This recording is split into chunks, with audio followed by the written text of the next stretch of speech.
ইরানের কঠিন কূটনৈতিক চাপ, মধ্যপ্রাচ্যে স্থিতিশীলতার বিনিময়ে আমেরিকা থেকে সম্পূর্ণ নিষেধাজ্ঞা প্রত্যাহার ও সৈন্য প্রত্যাহারের দাবি জানালেন ইরানের সর্বোচ্চ নেতা খামেনি।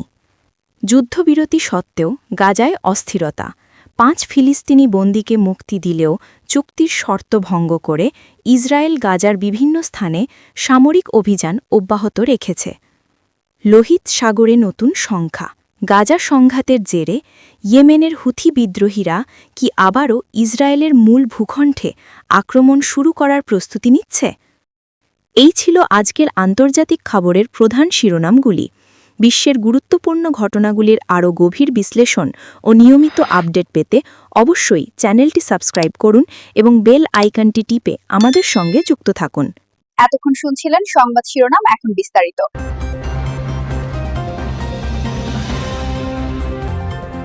ইরানের কঠিন কূটনৈতিক চাপ, মধ্যপ্রাচ্যে স্থিতিশীলতার বিনিময় আমেরিকা থেকে সম্পূর্ণ নিষেধাজ্ঞা প্রত্যাহার ও সৈন্য প্রত্যাহারের দাবি জানালেন ইরানের সর্বোচ্চ নেতা খামেনি। আন্তর্জাতিক সংবাদে আজকের প্রধান আলোচনার কেন্দ্রে রয়েছে ইরানের সর্বোচ্চ নেতা আয়াতুল্লাহ আলী খামেনির দেওয়া অত্যন্ত কঠিন ও যুগান্তকারী শর্তাবলী। মধ্যপ্রাচ্যে স্থিতিশীলতা ফিরিয়ে আনা এবং বিদ্যমান সংঘাতের আগুন পুরোপুরি নেভানোর বিনিময়ে তিনি আমেরিকার সামনে এই শর্তগুলি উত্থাপন করেছেন, যা আঞ্চলিক ও বৈশ্বিক রাজনীতিতে এক গভীর জল্পনার জন্ম দিয়েছে। তেহরানের এই কৌশলগত পদক্ষেপ মধ্যপ্রাচ্যে আমেরিকার প্রভাবকে সরাসরি চ্যালেঞ্জ জানাচ্ছে এবং আঞ্চলিক ক্ষমতার ভারসাম্যে পরিবর্তন আনার ইঙ্গিত দিচ্ছে। খামেনির সূত্র মারফত যে শর্তগুলির ইঙ্গিত পাওয়া যাচ্ছে তা ইরানের দীর্ঘদিনের দাবিকে আরও কঠোর ও অনমনীয় ভঙ্গিতে সামনে এনেছে। প্রধানত ৩টি কেন্দ্রীয় দাবি বিশেষভাবে উল্লেখযোগ্য, যা আমেরিকান প্রশাসনকে গভীর সংকটে ফেলেছে। প্রথমত, ইরানের উপর থেকে সমস্ত প্রকার অর্থনৈতিক নিষেধাজ্ঞা, বিশেষ করে তেল বিক্রি, আন্তর্জাতিক ব্যাংকিং লেনদেন এবং আর্থিক প্রতিষ্ঠানগুলির ওপর আরোপিত কঠোর নিষেধাজ্ঞাগুলি অবিলম্বে এবং সম্পূর্ণভাবে তুলে নিতে হবে। ইরানের অর্থনীতিকে স্বাভাবিক অবস্থায় ফিরিয়ে আনা এবং জনগণের ওপর থেকে অর্থনৈতিক চাপ কমানোই এই দাবির মূল উদ্দেশ্য। দ্বিতীয়ত, মধ্যপ্রাচ্যের বিভিন্ন সামরিক ঘাঁটি থেকে আমেরিকাকে তার সমস্ত সৈন্য দ্রুত প্রত্যাহার করে নিতে হবে। এর মধ্যে পারস্য উপসাগরীয় অঞ্চলের কৌশলগত গুরুত্বপূর্ণ সামরিক ঘাঁটিগুলিও অন্তর্ভুক্ত। এই দাবি ইরানকে আঞ্চলিক সামরিক শক্তি হিসেবে আরও প্রতিষ্ঠা দেবে। এবং তৃতীয়ত, ভবিষ্যতে এই অঞ্চলে সামরিক হস্তক্ষেপ না করার সুস্পষ্ট লিখিত এবং আন্তর্জাতিকভাবে স্বীকৃত গ্যারান্টি দিতে হবে। এই শর্তের মাধ্যমে ইরান চাইছে ইসরায়েল ফিলিস্তিন ইস্যুতে আমেরিকার দীর্ঘদিনের নীতিতে মৌলিক পরিবর্তন আসুক এবং তারা যেন কোনোভাবেই ইসরায়েলকে সামরিক বা কূটনৈতিক সমর্থন না দেয়। বিশ্লেষকরা মনে করছেন, খামেনির এই শর্ত কেবল একটি আলোচনার কৌশল নয়, বরং এটি তেহরানের পক্ষ থেকে মধ্যপ্রাচ্যের নতুন নিরাপত্তা কাঠামো প্রতিষ্ঠার একটি শক্তিশালী পদক্ষেপ। ইরান বিশ্বকে বোঝাতে চাইছে যে এই অঞ্চলের ভবিষ্যৎ কেবল ওয়াশিংটনের ইচ্ছের উপর নির্ভরশীল নয়, বরং ইরানের সক্রিয় ও সম্মানজনক অংশগ্রহণ ছাড়া কোনো স্থায়ী শান্তি প্রতিষ্ঠা অসম্ভব। এই শর্তগুলির গ্রহণযোগ্যতা নিয়ে ওয়াশিংটনে তীব্র বিতর্ক চলছে। বাইডেন প্রশাসন একদিকে নিষেধাজ্ঞা প্রত্যাহার এবং অন্যদিকে সৈন্য প্রত্যাহারের মতো চরম দাবি মেনে নিয়ে ইরানের সঙ্গে সম্পর্ক স্বাভাবিক করতে রাজি হবে কিনা তা নিয়ে গভীর সন্দেহ রয়েছে। তবে যদি আমেরিকা এই শর্ত প্রত্যাখ্যান করে, তবে ইরান ভবিষ্যতে তাদের প্রক্সি শক্তিগুলিকে ব্যবহার করে আঞ্চলিক সংঘাতকে আরও বাড়িয়ে তুলতে পারে এবং লোহিত সাগর বা হরমুজ প্রণালীতে উত্তেজনা বৃদ্ধি করতে পারে বলে আশঙ্কা করা হচ্ছে। এই কঠিন কূটনৈতিক অচলাবস্থা আগামী দিনে মধ্যপ্রাচ্যের নিরাপত্তা পরিস্থিতিকে কোন দিকে নিয়ে যায় তা জানতে বিশ্ববাসী তাকিয়ে আছে। ইরানের এই কঠোর অবস্থান নিশ্চিতভাবেই দুই দেশের মধ্যে আলোচনার পথকে আরও কঠিন করে তুলল এবং আঞ্চলিক অস্থিরতাকে আরও একধাপ বাড়িয়ে দিল। এমন আরও গুরুত্বপূর্ণ ও বিশ্লেষণমূলক খবর নিয়মিত জানতে অবশ্যই চ্যানেলটি সাবস্ক্রাইব করুন এবং বেল আইকনটি টিপে আমাদের সঙ্গে যুক্ত থাকুন।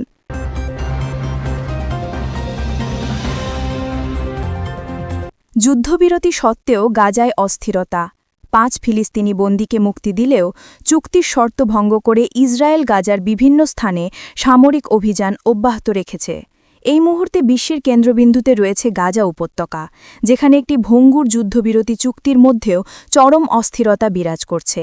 একদিকে মধ্যস্থতাকারীদের প্রচেষ্টায় বন্দি মুক্তির সামান্য অগ্রগতি দেখা গেলেও অন্যদিকে ইসরায়েলের সামরিক বাহিনীর অবিরাম অভিযান সেই শান্তি প্রচেষ্টাকে বারংবার ব্যর্থ করে দিচ্ছে। সম্প্রতি কাতার, মিশর ও অন্যান্য আন্তর্জাতিক পক্ষের মধ্যস্থতায় একটি চুক্তির শর্ত মেনে ইসরায়েল হামাসের হাতে আটক ৫ জন ফিলিস্তিনি বন্দীকে মুক্তি দিয়েছে। এই মুক্তি মানবিক দিক থেকে কিছুটা স্বস্তি ও আশার আলো দেখালেও ইসরায়েলের পরবর্তী সামরিক পদক্ষেপ সেই ক্ষীণ আশাকে ম্লান করে দিয়েছে। বন্দি বিনিময়ের মাধ্যমে মানবিক দিকটি কিছুটা স্বস্তি পেলেও ইসরায়েলের প্রতিরক্ষা বাহিনী আইডিএফ যুদ্ধবিরতির সময়সীমার মধ্যেও গাজার উত্তর ও দক্ষিণ প্রান্তে বেশ কয়েকটি গুরুত্বপূর্ণ স্থানে বিমান ও স্থল হামলা অব্যাহত রেখেছে বলে অভিযোগ উঠেছে। হামাসের পক্ষ থেকে দাবি করা হয়েছে যে ইসরায়েল উদ্দেশ্যপ্রণোদিতভাবে চুক্তির শর্ত লঙ্ঘন করছে এবং বেসামরিক অবকাঠামোকে লক্ষ্য করে আক্রমণ চালাচ্ছে। বিশেষত গাজার রাফা এবং খান ইউনিস এলাকার ঘনবসতিপূর্ণ আবাসিক ভবন ও গুরুত্বপূর্ণ জনস্বাস্থ্য অবকাঠামো লক্ষ্য করে নতুন করে হামলা চালানোর খবর পাওয়া গেছে।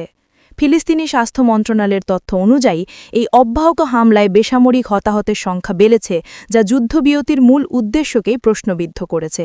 এই অব্যাহত সামরিক পদক্ষেপের কারণে মানবিক করিডোরগুলিতে খাদ্য, জল ও চিকিৎসা সামগ্রী পৌঁছানোর প্রক্রিয়া মারাত্মকভাবে বাধাগ্রস্ত হচ্ছে। বিভিন্ন আন্তর্জাতিক মানবাধিকার সংস্থা এই হামলা থামানোর জন্য বারবার আহ্বান জানালেও ইসরায়েল নিরাপত্তা ও আত্মরক্ষার অজুহাতে অভিযান চালিয়ে যাচ্ছে।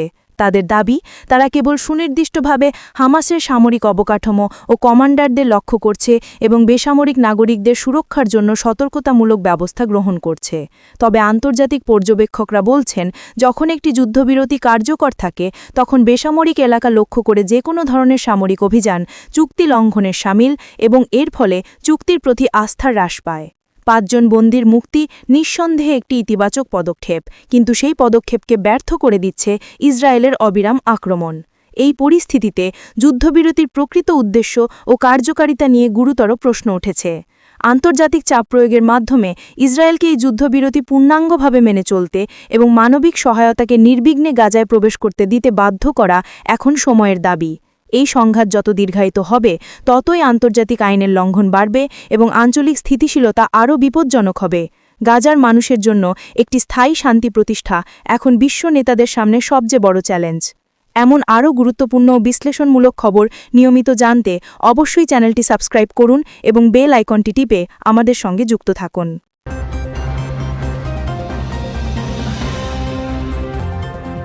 লোহিত সাগরে নতুন শঙ্কা। গাজা সংঘাতের জেরে ইয়েমেনের হুথি বিদ্রোহীরা কি আবারও ইসরায়েলের মূল ভূখণ্ডে আক্রমণ শুরু করার প্রস্তুতি নিচ্ছে? আন্তর্জাতিক সংবাদের একটি বড় অংশ জুড়েই রয়েছে লোহিত সাগর ও ইয়েমেনের ইরান সমর্থিত হুথি বিদ্রোহীদের কার্যক্রম। গাজায় সংঘাতের আবহে দীর্ঘদিন ধরে হুথিরা ইসরায়েলকে লক্ষ্য করে এবং লোহিত সাগরের গুরুত্বপূর্ণ বাণিজ্যিক জাহাজগুলিতে একের পর এক হামলা চালিয়ে এসেছে। বর্তমানে গাজায় একটি ভঙ্গুর যুদ্ধবিরতি চললেও এখন প্রশ্ন উঠেছে, মধ্যপ্রাচ্যের এই অস্থির পরিস্থিতিতে হুথিরা কি ফের ইসরায়েলে হামলা শুরু করবে? এই প্রশ্ন গোটা বিশ্ব অর্থনীতি, আন্তর্জাতিক নৌবাণিজ্য এবং আঞ্চলিক নিরাপত্তার জন্য অত্যন্ত গুরুত্বপূর্ণ। হুথিদের পক্ষ থেকে স্পষ্টভাবে জানানো হয়েছে যে গাজায় ফিলিস্তিনিদের ওপর ইসরায়েলের সামরিক আগ্রাসন ও হামলা পুরোপুরি বন্ধ না হওয়া পর্যন্ত তারা তাদের সামরিক অভিযান থামাবে না। হুথিরা নিজেদের রেজিস্ট্যান্স অ্যাক্সেসের অংশ হিসেবে পরিচয় দেয় এবং ফিলিস্তিনিদের প্রতি তাদের দৃঢ় সমর্থন অব্যাহত রাখার অঙ্গীকার করে। সাম্প্রতিক যুদ্ধবিরতিকে ইসরায়েল কার্যকরভাবে সম্মান না জানানোয় এবং মানবিক সহায়তা প্রবেশে বাধা দেওয়ায় হুথিদের মধ্যে সামরিক পদক্ষেপ নেওয়ার প্রবণতা আরও বেড়েছে বলে মনে করা হচ্ছে।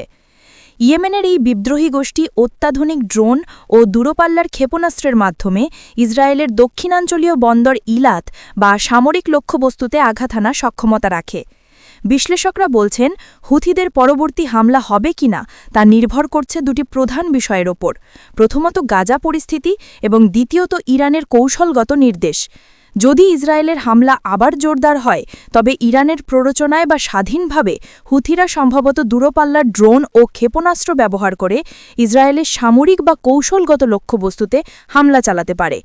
এই ধরনের হামলা মধ্যপ্রাচ্যের সংঘাতকে একটি নতুন মাত্রায় নিয়ে যেতে পারে, যেখানে ইয়েমেন সরাসরি যুদ্ধক্ষেত্রে পরিণত হবে এবং ইসরায়েল সরাসরি দুটি ফ্রন্টে যুদ্ধে জড়িয়ে যেতে পারে, যা তার নিরাপত্তা ব্যবস্থাকে চরম চ্যালেঞ্জের মুখে ফেলবে।